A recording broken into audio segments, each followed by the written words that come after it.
मैया खोलही न यहन गे भेल जाय छै देखहिया रघक बेर गे। अभी आप सुन रहे हैं जय माँ काली रिकॉर्डिंग स्टूडियो फुलपरास चौक से।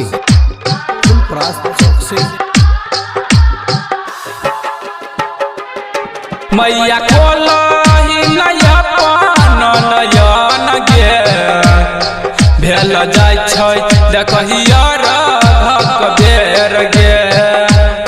मैया खोलही न यहन गे भेल जाय छै देखहिया रघक बेर गे। गले चियो ठार मैया सुन ही पुकार, गले चियो ठार मैया सुन ही पुकार। आब करही न कनियो तू देर गे माँ, मैया खोलही न यहन गे भेल जाय छै देखहिया रघक बेर गे।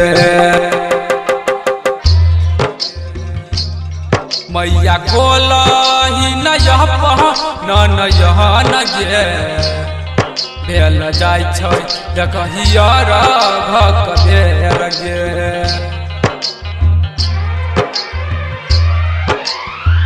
भूखल पियासल मैया के लिए व्रत गे उगही न जल्दी सा तू तरस नयन गे, उगही न जल्दी सा तू तरस नयन गे।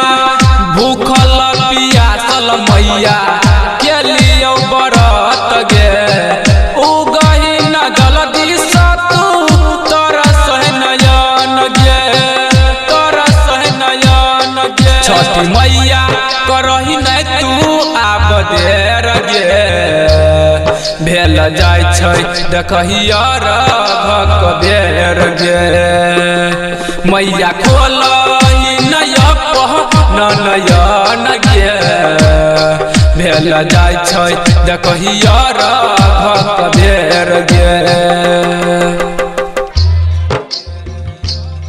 मैया खोलही न यहन गे भेल जाय छै देखहिया रघक बेर गे।